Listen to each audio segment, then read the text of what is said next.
everyone! So, meron tayo ngayon i-unboxing. So, sa Rustans pala. And then, eto sa SM Aura. Ayan. So, tawag dito. So, ayun, dahil marami tayong mga sinishare ngayon about sa relationship. So, ito naman ngayon, ang unboxing ko. So, ayun, mag-start na tayo. Dahil dito sa Estee Lauder natin. And this is my favorite brand. And, favorite ko talaga yung nila, foundation nila.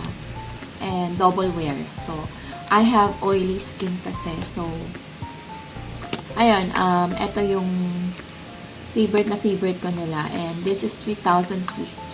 So, wala pa siyang, wala siyang pump. Wala akong nakita ng pump dun eh. So, ayun, kung oily skin kayo, girls, number 1 Estee Lauder, okay? So, tested ko na to. Medyo thick nga lang siya, pero okay na din kasi, ayun nga, good for oily skin siya. So, ayun, this is my new favorite. Sobrang ganda niya sa lips. Actually, mga gusto ko kasi dito is yung, tawag dito, yung, nila, yung pagka-glossy ng skin. Kaso, ang problema lang nito is madali talaga masira yung, yung pump. Unang apply ko lang nasira na talaga siya. So, ayun, ginawan ko na lang paraan kasi sabi ng sales lady doon. Tawag dito?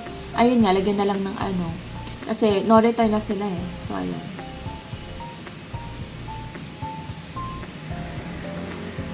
Diba? Sobrang glossy na, girls. Kaya sobrang favorite ko nito.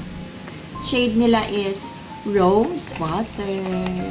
Medyo may pagka-reddish na pinkish. Di ko mag-guess. Basta, yun siya. Sobrang ganda nito. Gusto kasi medyo mga glossy na lips. So, ayun. Ito yun lang yun sa Estee Lauder. Kasi gusto ko lang ma-try yung lip. So, ayun. Next is sa Look. So, ito, nandito sa Look yung mga branded na, mga from international. Ang nainis lang kasi ako, wala silang tester. So, hindi ko siya matry. Ayoko ng ganun. Gusto ko sana try. Kasi, din siya medyo pricey din. Parang 2,000. Yung kay, Bieber. Nakalimutan ko. Sing asawa ni Justin Bieber. So, ayun. Muna tayo? Ito, this is, parang alcohol lang siya. Akala ko naman, parang hand cream siya. Diyos ko, parang alcohol lang pala siya. So, bumili pa naman ako ng dalawa. Yan, dalawa. Antibacterial siya, so parang alcohol lang din siya. May kasi ako mag-alcohol. Ayoko nang nadudumen yung kamay ko. So, ito, L'Oreal din. Nag-try lang ako kasi mukhang kasi yung kasing na-try ko sa Estee Lauder, medyo maitim siya.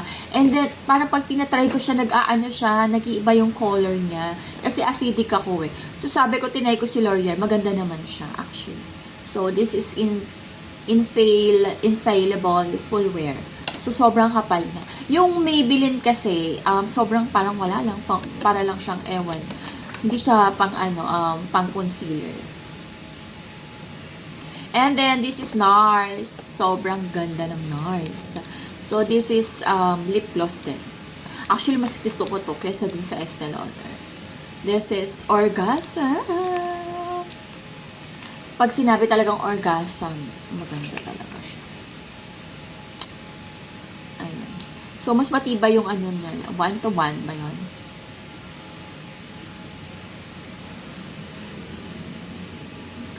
Ang ganda na ito. May mga glitter siya. Love it. This is my new favorite talaga. From NARS. Orgasm, the best. Basta yung shade na yun talaga, the best, no? Yung Orgasm na yun. And then, meron din tayong Tevian. And then, Roman. So, ito naman yung sa Roman. Actually, nakita ko lang dun sa babae. This is, mura lang siya. 445. So, maganda yung shade niya kasi parang siya. Anong tawag dito? Parang meron siyang color, parang gano'n, na parang tint, na medyo glossy. So, akala ko nga may lip gloss. Pero pag tinry ko sa lips ko, parang, may nakita kasi ako niya sa girl. Sabi ko, ganda ng lips. Sabi niya, Roman daw. Tapos, yung nilagay ko sa lips, parang, okay, parang hindi ko bet yung color niya. So, siguro magkakaiba talaga, no, kapag nilalagay sa lips. Kasi yung lips niya, I don't know, pero parang brown yung color.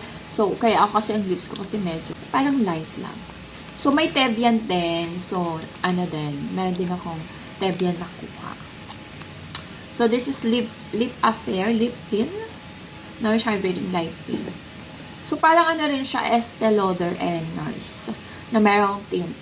So, medyo nagustuhan ko to. Ayoko kasi nung medyo, alam mo yung parang super thick niya. Ayoko ng thick consistency. Ito kasi parang lightweight lang siya. Kaya, gustong-gusto ko to. Trinay ko din siya dun sa, sa mall. So, ayun, try natin.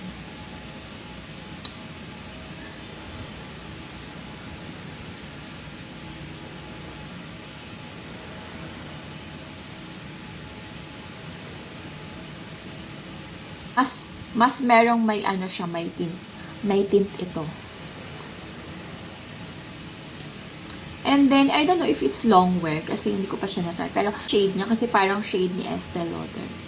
So, ayun. Tapos, ano pa ba? Yung sa The Face Shop. So, ito, The Face Shop. Ayan. So, ayun. Ayun, meron doon sa The Face Shop sa SM. So, ayun, nag-ano tayo. All. So, nagustuhan ko yung hand cream nila. Kasi, ayun nga, kasi lagi ako nagbo-wash ng hands. So, ayun. Super bango. I love it. And then, yeah, maganda siya sa hands. Super soft.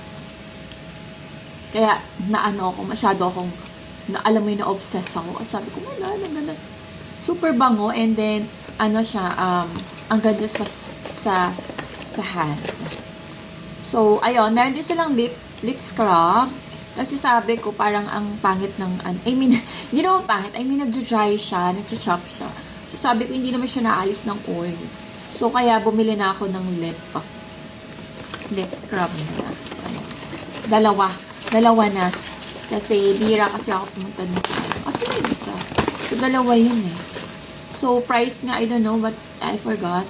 But yeah, nice. I bought two. And then, this one also, Lip Serene, Rusty Red. So, maganda rin siya sa saka ko na lang i-try. Basta, siya, akala ko nga blush on pero hindi pala. Siya, lip. Kasi medyo mahilig ako din ngayon sa mga lip oil. Alam mo yung mga lip oil nila. So, ayun. Ayan, no. So, ganito lang siya. Sobrang ganda niya. Hindi siya malagkit. And then, ano pa ba? Yung sa eyebrow. Bibili sana ako ng foundation kasi ang dami ko ng foundation. Hindi ko na mabilang. So, eto na lang. Nag-ano ako ng parang sa eyebrow. Waterproof pa. Parang hindi super dark ng eyebrow ko. And then, maganda siya, actually.